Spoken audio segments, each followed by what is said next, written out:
अब आपको कहा क्या जा रहा है कि आप ना ये कैलकुलेट कीजिए cash received for the quarter ending, cash received for the quarter ending March 31st। 31st मार्च को जो क्वार्टर खत्म हो रहा है बच्चे, quarter consist of how many months? 3 month का क्वार्टर होता है। तो जो क्वार्टर 31 मार्च को खत्म हो रहा है, तो जैन फेब मार्च 3 मंथ्स का आपको डाटा चाहिए। ठीक है, बट चाहिए चाहे मुझे 3 मंथ्स का डाटा, पर मुझे बनाना पूरा ही पड़ेगा। मैं काम करता हूँ सारे मंथ्स का बनाता हूँ। नवंबर,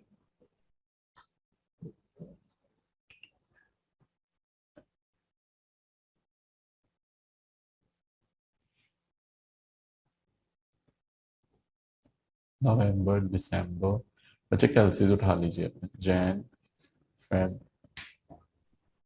मार्च। हाँ जी।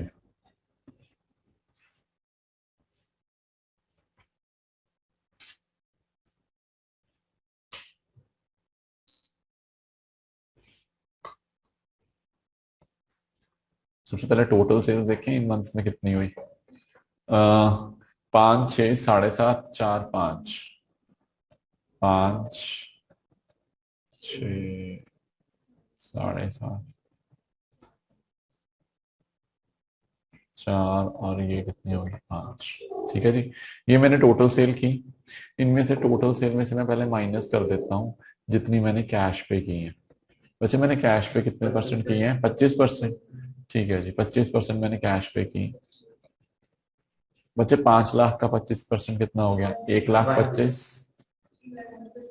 6 लाख का 25% हो गया 1.5 लाख। 7.5 लाख का बच्चे 25% हो गया 1,75,000। 4 लाख का 25% हो गया 1 लाख। ये हो गया 1,25,000। ये कितना हो गया? 1,25,000। यहां तक डन। बच्चे अगर मैं टोटल सेल में से अपनी कैश सेल माइनस कर दूं, तो पीछे मेरे पास क्या बचेगा? Credit sale. क्या बचेगा? Credit sale. तो बच्चे 5 लाख माइनस 1,25,000, 375। 6 - 1.5, 4.5।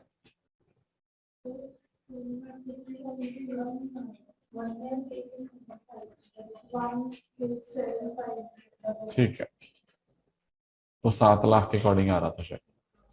1,875 बच्चे माइनस करिएगा कितना आ रहा है।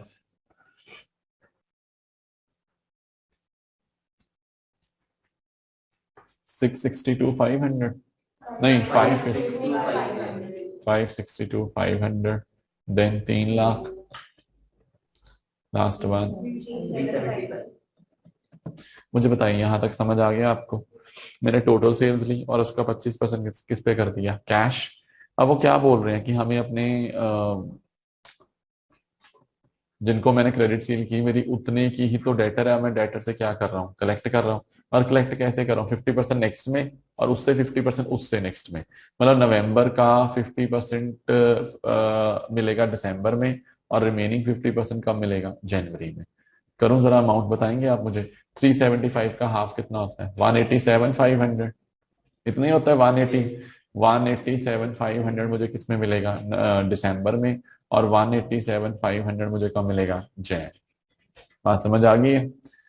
दिसंबर का हाफ कब मिलेगा? 4.5 का हाफ कितना होता है? 2,25। 2,25 मिलेगा जनवरी में, और 2,25 कब मिलेगा? फेब्रवरी में। बच्चे ये करना 562,500। 281,250 अब मिलेगा। 281,250 अब मिलेगा। फिर 3 लाख का हाफ अब मिलेगा 1.5। बच्चे मैं आगे क्यों नहीं बना रहा कि मैं तो मार्च तक ही बनाने, बाकी बेस्ट तो अगले अगले मंथ में मिलेंगे। यहां तक की बातें समझ आ गई सारे स्टूडेंट्स को? अब एक काम करेंगे, ये मेरा कलेक्शन फ्रॉम डेटर बन गया। ये मेरा क्या बन गया? Collection from debtor. ये मेरी कैश सेल्स बन गई।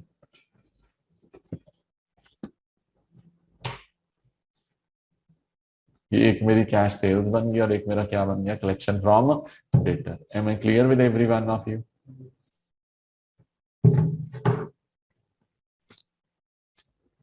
सो एक काम करते हैं जी, अमाउंट कैलकुलेट कर लीजिए पहले कैश सेल्स की। फिर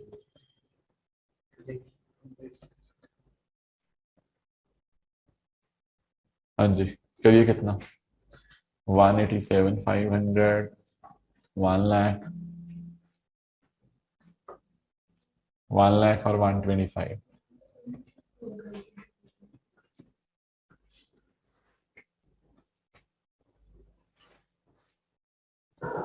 मुझे टोटल करना, 4 लाख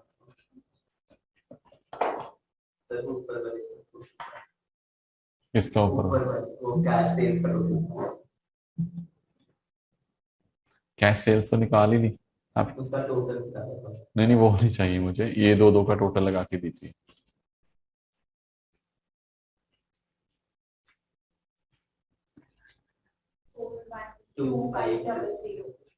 सेम नहीं आ गया, सेम ही आ गया सर। हाँ जी, अगले का करना।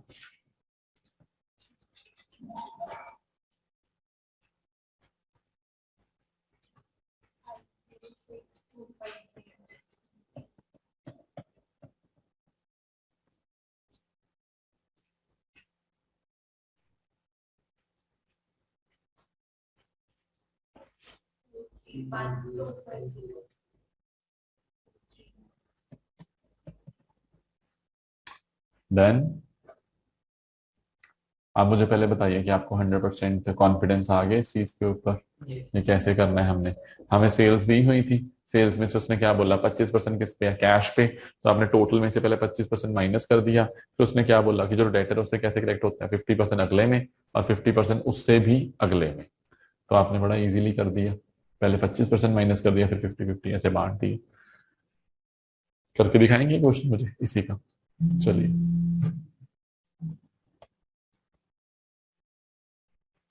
एक काम करेंगे, आप सारे स्टूडेंट्स मुझे अभी करके देंगे।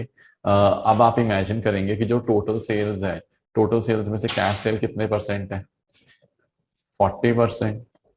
टोटल सेल में से कितनी कैश सेल आप कर रहे हैं, 40%। और जो क्रेडिट सेल है वो पता कैसे मिल रही है आपको, क्रेडिट सेल का पैसा आपको मिल रहा है 60% अगले मंथ में और उससे अगले मंथ में 40%। बताइए सिचुएशन समझ आ गई आपको, कैसे कैसे पैसे आ रहे हैं। इधर देखो, अगर किसी मंथ में ना, इधर देख लो एक बार, इजी रहेगा। किसी मंथ में आपने 100 रुपए की सेल की, तो 100 रुपए में से कैश पे कितनी सेल कर रही हो, 40, नेट कितना बच गया, 60। अब 60 का 60% तो अगले मंथ में मिल रहा है, 60 का 60 हो गया 36 अगले मंथ में, ये जनवरी की सेल है। 60 में से 36 फरवरी में और 24 मार्च में, ऐसे पैसे मिल रहे हैं। डू इट और मुझे बताइए अभी आपके आंसर्स कितने आ रहे हैं। So, बच्चे, after the receipts from debtors, one another point that could come from the cash budget point of view is कि आपको ना 4 मंथ्स का डाटा दिया गया, दिसंबर, जैन, फेब और मार्च का। आपको ये 4 मंथ के वेजेस दिए गए हैं, आपको ये 4 मंथ के सेलिंग ओवरहेड्स दिए गए हैं। 4 मंथ के वेजेस हैं और 4 मंथ के सेलिंग ओवरहेड्स हैं, 4, 5, 6, 8 और 10, 12, 15, 20। और इनका जो पीरियड है पेमेंट का वो कैसे है, half month in case of ways payment and 1/4 month in case of selling overhead payment. देखना जी जरा ध्यान से, साथ में ना मैं लिख देता हूं, ये फॉर द क्वार्टर एंडिंग, ये कौन से टाइम के लिए हमने बनाना है, क्वार्टर एंडिंग 31 मार्च, जैन, फेब, मार्च।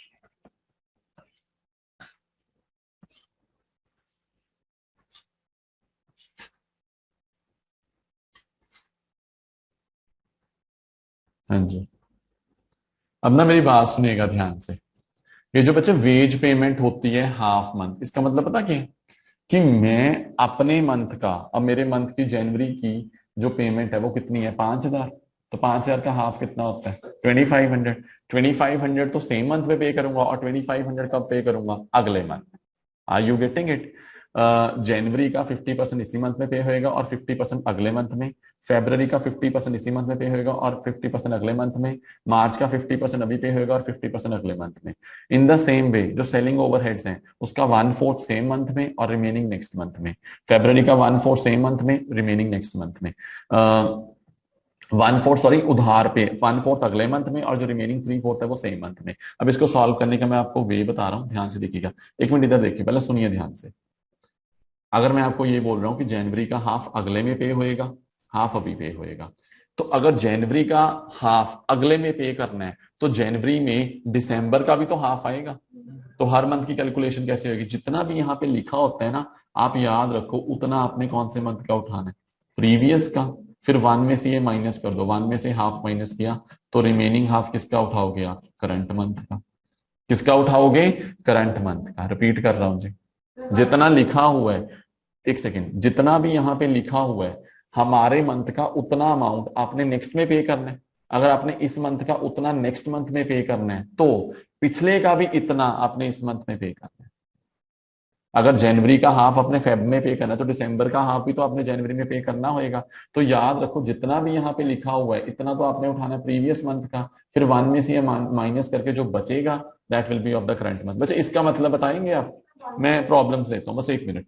अगर आपका यहाँ पे 1/4 मंथ लिखा है, इसका मतलब क्या है, अपने मंथ का 1/4 में कब पे करूंगा, अगले में, रिमेनिंग कब पे करूंगा, इसी मंथ में।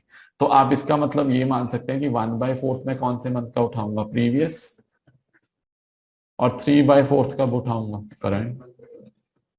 किसका उठाऊंगा, current. Am I clear to everyone. तो हाँ जी, प्रिद्धि और जैस्मिन क्या पूछ रहे थे आप, हो गया क्लियर आपका पॉइंट। चलिए जी, अब जनवरी में मैं कौन सा लेने वाला हूँ, जितना लिखा होता है उतना पिछले वाले का लेना होता है और रिमेनिंग अपने का। तो जनवरी में मैं दिसंबर का 1/4 लूंगा। चलो पहले हाफ वाला पॉइंट कर लो।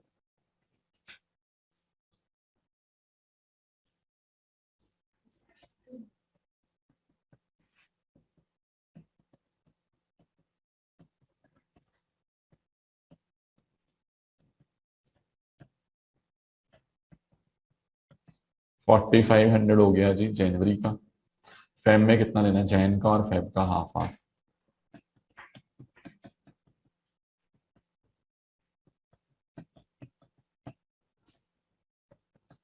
5500, फिर 6 और 8 का हाफ, मार्च में 6 का हाफ।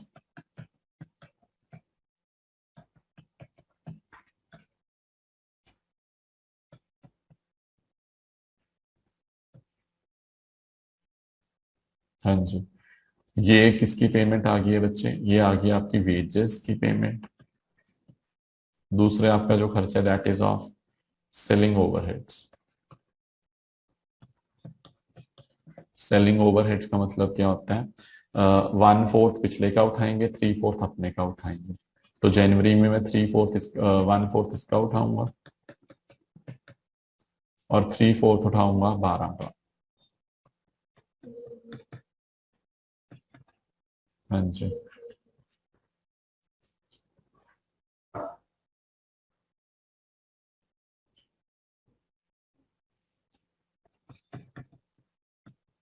$11,500।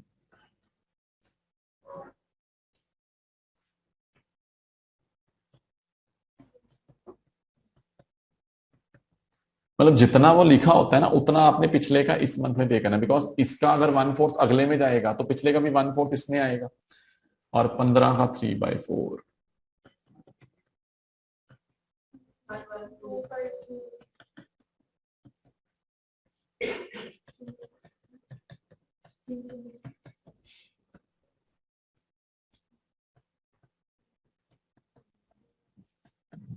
हाँ जी, कितना आ गया,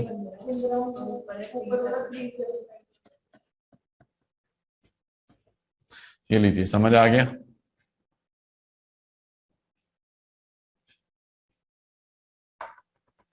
दो ही पॉइंट आते हैं बच्चे कैश बजट में, एक आपका वो जो डेटर्स का मैंने आपको पॉइंट करवाया और एक जो मैंने आपको एक्सपेंसेस का पॉइंट कराया। अभी सारे स्टूडेंट्स ट्राई करके मुझे देंगे। 1/2 को मैं कर रहा हूँ 1/3 और 1/4 को कर रहा हूँ 1/5। करिए, फटाफट करके दीजिए। जो वेज पेमेंट है वो 1/3 लेट पे हो रही है और जो सेलिंग ओवरहेड पेमेंट है वो 1/5 है। So I hope the question is done. बच्चे आप इसकी प्रैक्टिस कर सकते हैं टेक्स्ट पेन की बुक से, और इसके आगे हम कंटिन्यू करेंगे in my next lecture. Thank you so much.